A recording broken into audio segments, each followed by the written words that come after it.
আসসালামু আলাইকুম। সবাই কেমন আছেন? আশা করি সবাই অনেক অনেক ভালো আছেন। আজকে আমি তৈরি করব রমজান স্পেশাল ইফতার প্লেটার, যেটা আমি তৈরি করব নান রুটি, চিকেন চাপ, সাথে থাকবে রায়তা সালাদ। প্রতিদিন একঘেয়েমি খাবার না খেয়ে এক এক দিন এক একটা তৈরি করলে কিন্তু খেতে অনেক বেশি ভালো লাগে। তাই আজকে আপনাদের জন্য একদম সহজভাবে এই চিকেন চাপ আর নান রুটিটা তৈরি করে দেখাবো। এখন কথা না বাড়িয়ে দেখে নেই আমি কিভাবে এই রেসিপিগুলো তৈরি করলাম। এই চিকেন চাপটা তৈরি করার জন্য প্রথমে আমি হাফ কেজি পরিমাণ মাংস নিয়ে নিছি। দিয়ে দিলাম টমেটো সস 2 চামচ পরিমাণ, 2 চামচ পরিমাণ দিয়ে দিলাম টক দই, হাফ চামচ পরিমাণ দিয়ে দিলাম সয়া সস, পরিমাণ মতো দিয়ে দিলাম লবণ, 2 চা চামচ পরিমাণ দিয়ে দিলাম হলুদ আর মরিচের গুঁড়া, হাফ চামচ পরিমাণ দিয়ে দিলাম জিরা গুঁড়া, 1 টিস্পুন পরিমাণ দিয়ে দিলাম গরম মশলার গুঁড়া, 2 চা চামচ পরিমাণ দিয়ে দিলাম রান্নার সাদা তেল, দিয়ে দিলাম কালো গোলমরিচের গুঁড়া 1 টিস্পুন পরিমাণ, হাফ চামচ পরিমাণ দিয়ে দিলাম লাল মরিচের গুঁড়া, দিয়ে দিলাম 1 চামচ পরিমাণ কর্নফ্লাওয়ার, সামান্য একটু দিয়ে দিলাম চিনি, দিয়ে দিলাম 1 চামচ পরিমাণ গুঁড়া দুধ। এখন সব কিছু একসাথে খুব ভালোভাবে মিশিয়ে এইভাবে কিছুক্ষণের জন্য রেস্টে রেখে দেব।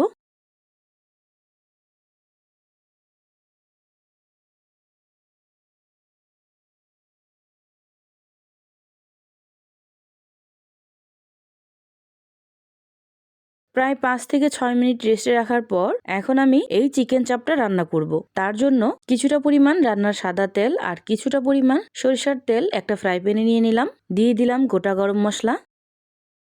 আর এখন সবটুকু আগে থেকে ম্যারিনেট করা মাংসটা এখানে দিয়ে দিলাম। এখন এইভাবে ততক্ষণ পর্যন্ত ভেজে নেব যতক্ষণ না এই চিকেন চাপের মাংসটা খুব ভালোভাবে ভাজা হচ্ছে। আর এখানে ভাজার জন্য যেই তেলটা ব্যবহার করছি, এতটুকু তেল দিয়ে কিন্তু সম্পূর্ণ রান্নাটা আমি কমপ্লিট করব।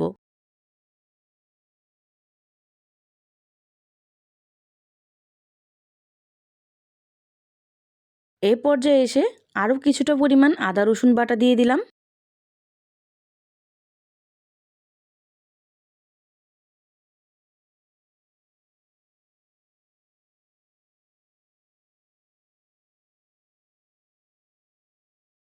রান্না করতে করতে যখন দেখবেন একদম পারফেক্টলি রান্না হয়ে গেছে, মানে ভাজা হয়ে গেছে, ওই পর্যায়ে এসে সাইডের যে তেলগুলো আছে এগুলো একটা আলাদা ফ্রাই প্যানে নিয়ে নিলাম।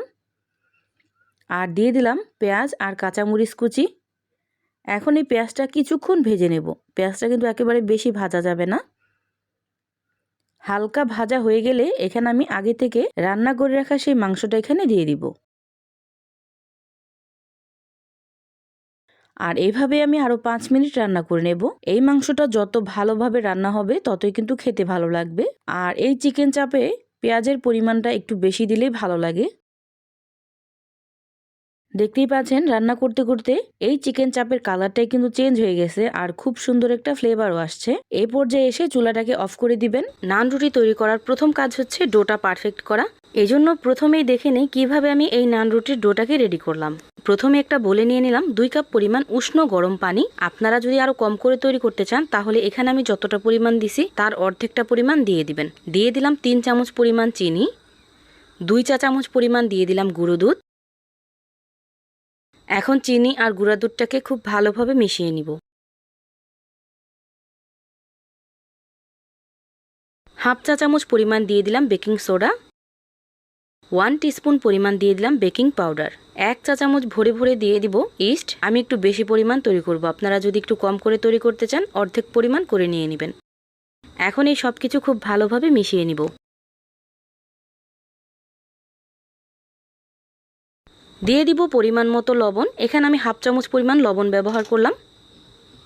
লবণটাকেও একটু ভালোভাবে মিশিয়ে নিব। সব কিছু একসাথে খুব ভালোভাবে মেশানো হয়ে গেছে। এখন অল্প অল্প করে আটা দিয়ে খুব ভালোভাবে ডোটাকে রেডি করে নিব। আমার এখানে 2 কাপ পরিমাণ কুসুম পানির জন্য 3.5 কাপ পরিমাণ আটা লাগছে।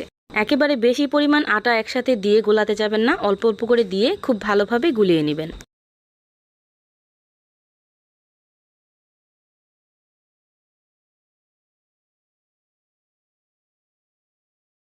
যেহেতু আমি ডো তৈরি করার সময় কোনো রকম রান্নার সাদা তেল ব্যবহার করি নাই, এই জন্য এই অবস্থায় যখন আমি মিক্স করব তখন 2 বারে 2 চামচ পরিমাণ রান্নার সাদা তেল দিয়ে ঠিক এইভাবে খুব ভালোভাবে মিশিয়ে নিব।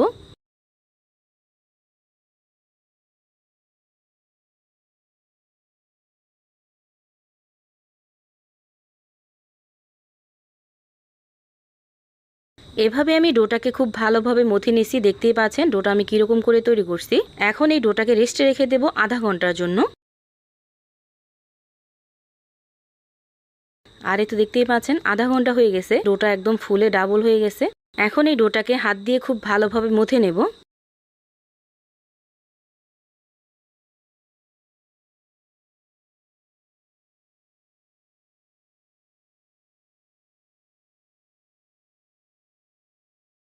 ডোটাকে আমি খুব ভালোভাবে হাত দিয়ে মথে নিছি। এখন এইরকম ছোট ছোট লেচি কেটে নেব। যেহেতু নান রুটি, এজন্য রুটিটা একটু মোটা হবে, এজন্য ঠিক এইরকমভাবে লেচিটা আমি কেটে নিলাম। এভাবে আমি সবগুলো লেচি কেটে নিছি। এখন কিছুটা মোটা রেখে গোল করে একটা রুটি বানিয়ে নিব।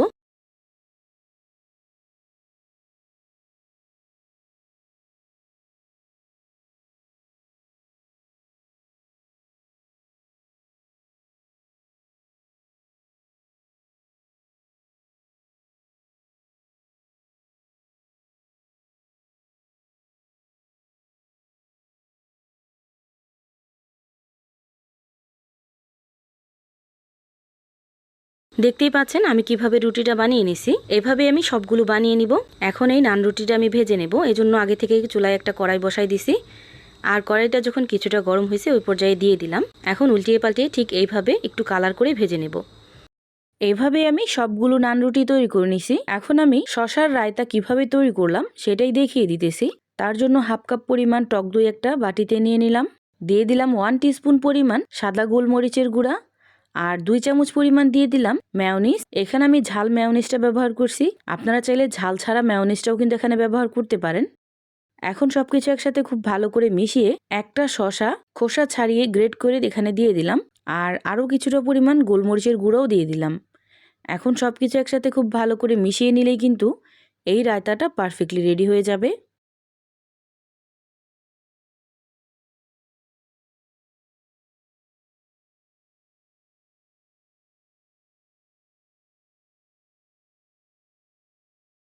এভাবে আমি আটা দিয়ে পারফেক্ট নান রুটি আর চিকেন চাপ সাথে তৈরি করে নিছি রায়তা সালাদ। আর নান রুটিটা কিন্তু মাঝ বরাবর একটু কেটে নেবেন, তাহলে কিন্তু দেখতে ভালো লাগবে। এভাবে আমি ইফতার প্লেটটা তৈরি করে নিলাম। ভিডিওটা ভালো লাগলে লাইক কমেন্ট শেয়ার করতে ভুলবেন না। সবাই ভালো থাকবেন, সুস্থ থাকবেন। আল্লাহ হাফিজ।